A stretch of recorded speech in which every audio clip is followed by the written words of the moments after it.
Hello YouTube, Jerry Kirkpatrick here, and in this video we're going to be sharpening your tin snips. I call them Dutchmans. Back in '63, around there when I was working for Carroll Shelby, everybody in the shop called them Dutchmans. If you wanted some shears, you just said, go get my Dutchmans, and this is what would show up. So in the video, you'll hear Dutchmans, tin snips, sheet metal shears, or just shears. They're all the same. I am talking about the same thing, this particular piece. If you stay until the end of the video, after I get them sharpened, I'll show you how to take this play out. When you get them brand new from the store, they're just sloppy as heck, and it's hard when you're trying to come around a corner and your handle is moving all over the place and you can't stay right on the line. There's a couple of different types of shears. Probably the Wiss is what I'll be talking about during this whole video. Some of them have serrations on the edges and some of them do not. I personally, when I go to purchase another set, I look for the serrations. It keeps the shears from backing out of a cut. In aircraft, they don't like the serrations because those serrations have to be removed, especially if you're going to be riveting. Most of the stuff that I do is a corner will be welded or seamed or dealt with in some way. So the serrations are not a problem for me. If I'm going to be shearing and an edge is going to be exposed, then I'll take a sponge sander and just work that corner until the serrations are gone. So that's not a problem for me. Usually if I'm building something for a race car, I'm going to hit all of the edges and make sure that there are no striations that are transverse. If you have a crack or especially with a bandsaw, any of those marks that go across the end grain of the piece, whether it be steel or aluminum, that is going to be a place for a crack to start. You probably know that any race car that is going through the gears, you can't feel it, but it sets up a harmonic with the reciprocating motion of the motor. The different harmonics in the transmission, the drive shaft, and the rear end. All of these are setting up harmonics within themselves, and then at one point, actually three through a series, through any set of gears, those harmonics will reach a frequency that combines, I think would be the right term, and that's set off through the whole car. So you can imagine in a 1 or 2 hour race and how many gear changes there would be in that, how many times that the whole car is cycling. That's why, especially on the Indy cars that I built, and on all of the road racing cars and midgets and sprint cars, I always make sure that the edges of any piece that I'm fabricating have no striations going across the edges of the material. So I beat that to death, didn't I? I just got a message from Ron Covell, and he's going to be doing, he sent me his schedule for next season, and he's got 1, 2, well, you can see it right up here. 1, 2, 3, 4, 5, 6 dates, and if you see a date where he might be in your area, you can get on his website, also right up here, covell.biz, and you can get more information on that. And since you're on his website, you may as well buy one of his videos.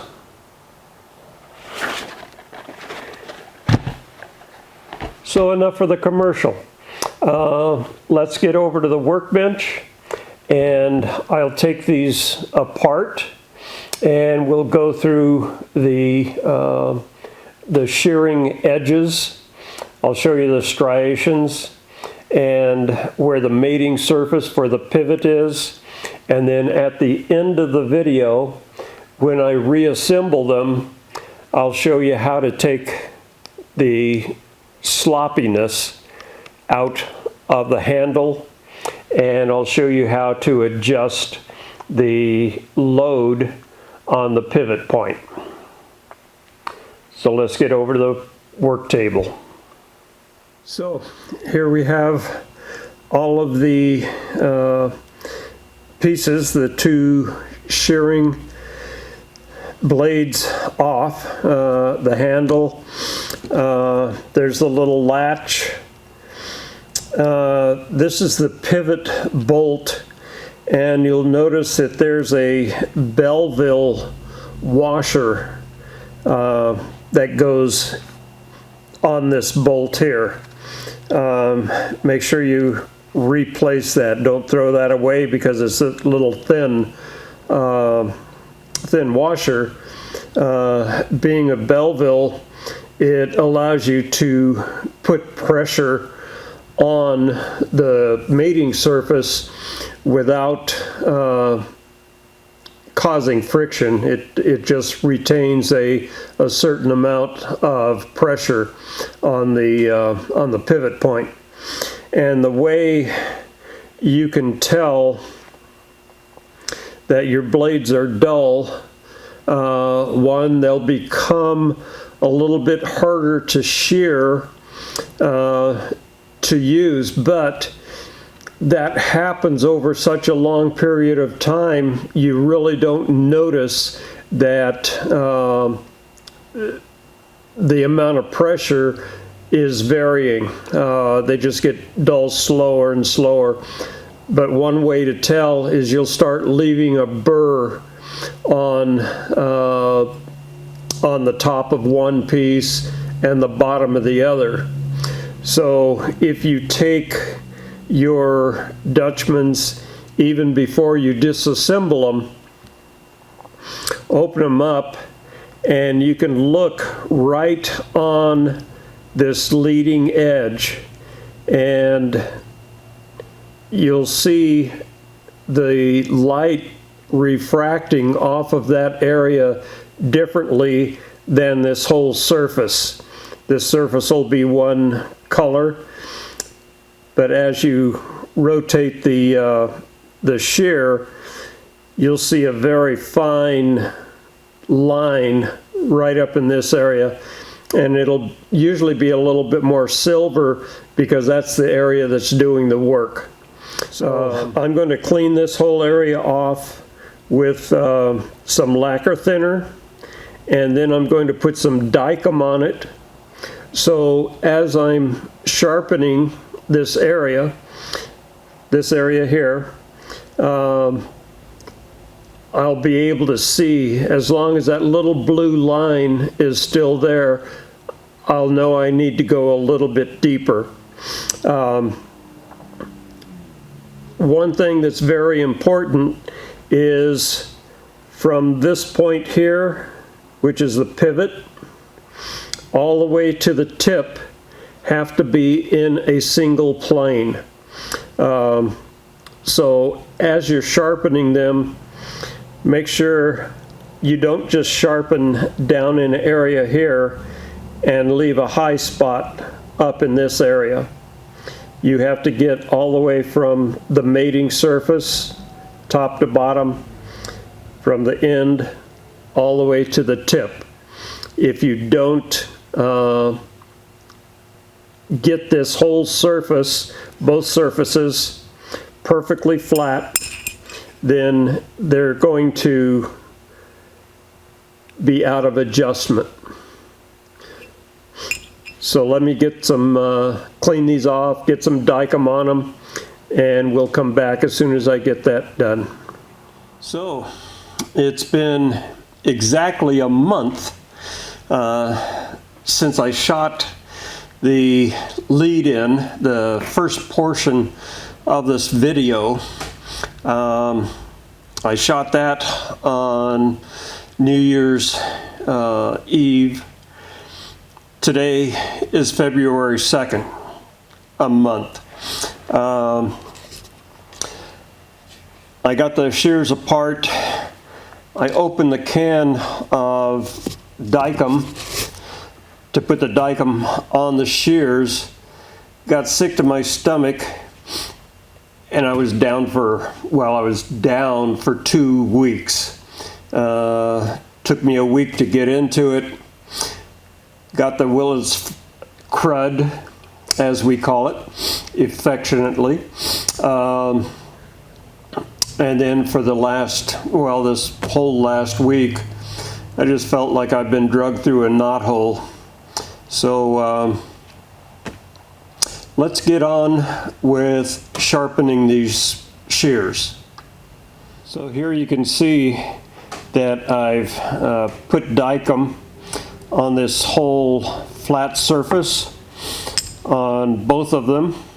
And the reason for that is as I'm sharpening, I'll be able to see that I'm contacting the full mating surfaces, and I'll be able to see a small blue line right at the top here that that will tell me when I'm down to surface and this edge is now sharp. And what I'll be using is a diamond stone. It has a 2, 3, and 400 grit, and then lastly a 600 grit. I'm going to use the coarsest grit to start this process.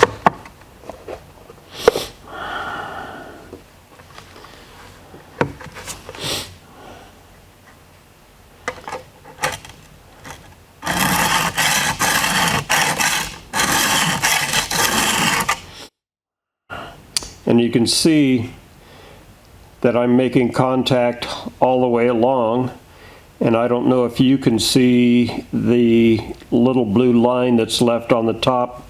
There's a little bit right here at the end, and this is a high spot here and a high spot here. So I'll continue with this until the whole area is one surface.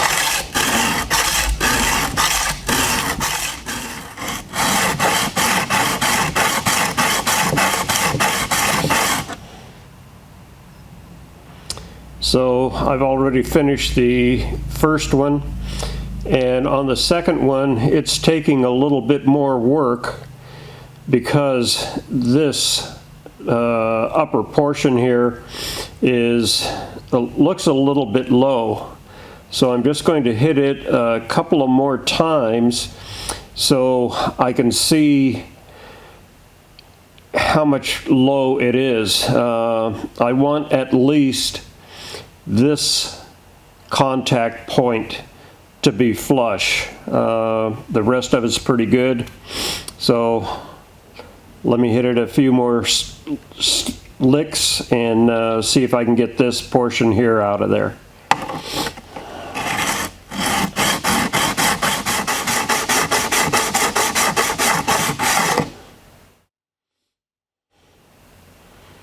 Okay, I believe that is about as good as it has to get. There is a very large mating surface, and since the portion that has been honed is well above center, this is not going to affect the parallelness of these two surfaces. So I think we're ready to get on to the probably the 600 from here. Oh yes, and one thing I didn't mention is that this diamond stone I got with the 4 sides is from Harbor Freight, and it was fairly cheap. I have always used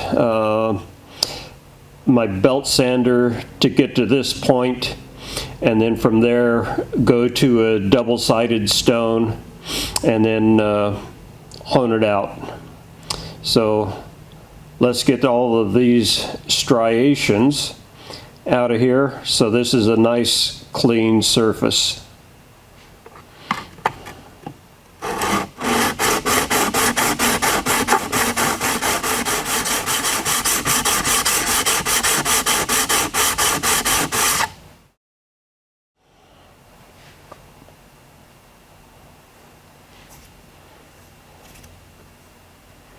Okay, so here we have both surfaces nice and smooth.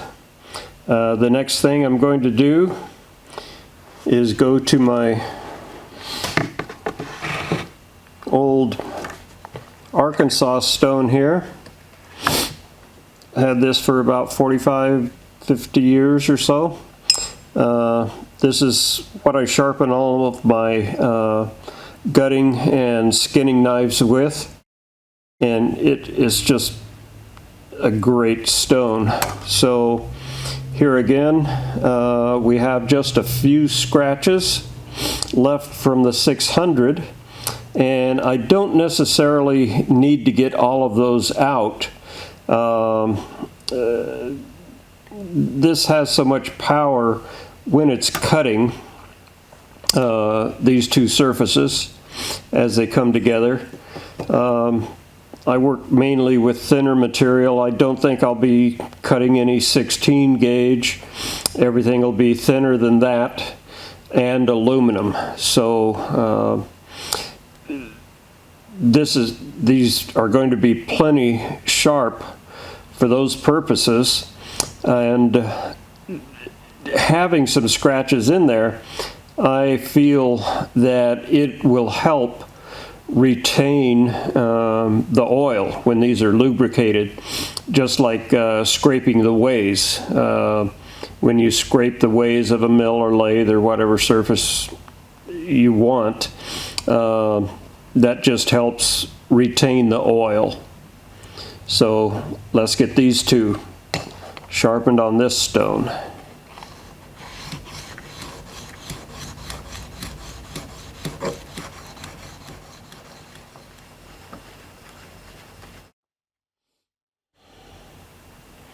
Okay, so here we have a very nice honed surface. I don't see any more blue up on this top area where the shearing action takes place.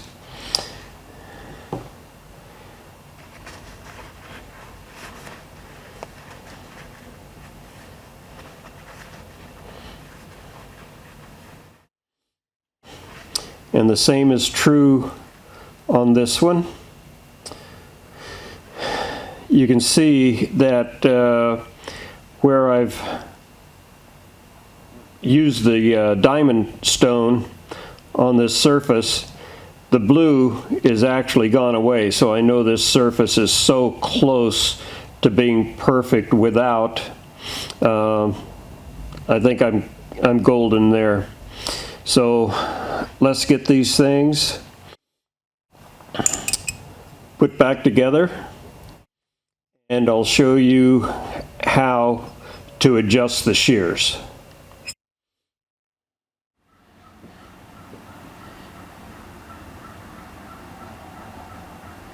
So here we have the shears completely assembled. All of the nuts are loose, and what I'm going to do is show you how to get this play out of the from the shear to the handle.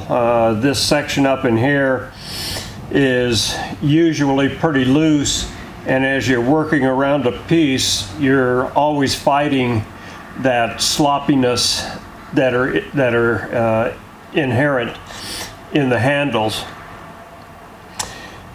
And I didn't mention this before, but the only tools you're going to need to take the shears apart are a nut driver, 7/16, 7/16 wrench, 3/8 wrench, 3/8 and 7/16 socket, a Phillips head screwdriver, and a very special tool that I designed and manufactured myself.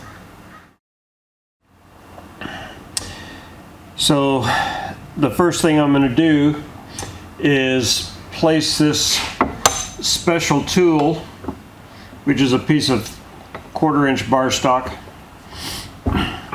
into the vise and set the 3/8 socket in there.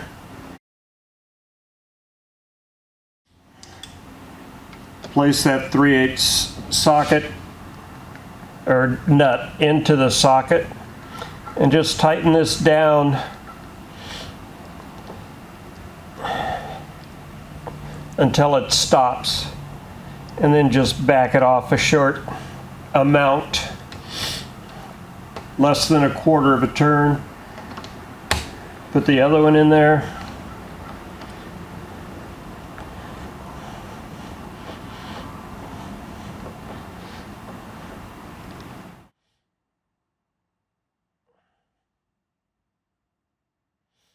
Tighten it down and then back it off slightly.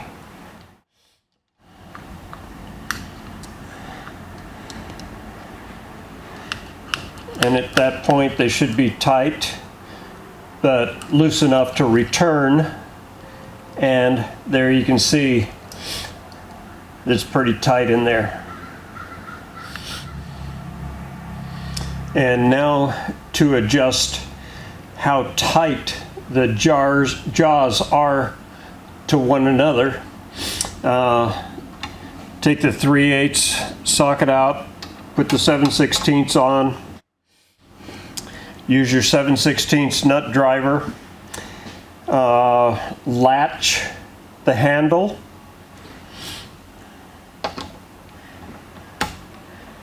and tighten this down until it's fairly snug.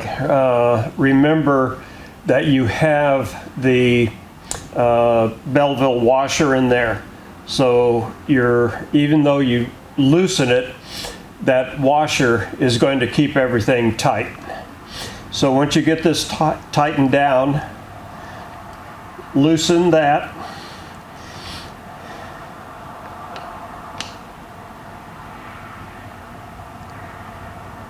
And just loosen that screw slightly, and there you have it. The jaws are nice and tight, but loose enough for them to cut. And as I was assembling the pair of shears, I used just a toothpick and some chainsaw bar oil and lubricated all of the pivot points and the mating surfaces for the shear itself. So there you have it. You should have a nice sharp pair of shears now. The next video that I'll be doing is how to use the shears properly. A lot of students go through here, and it's amazing how many variations I see of people using the shears incorrectly. So stay tuned for the next video, and I'll show you how to use them. Thanks for watching. See you later.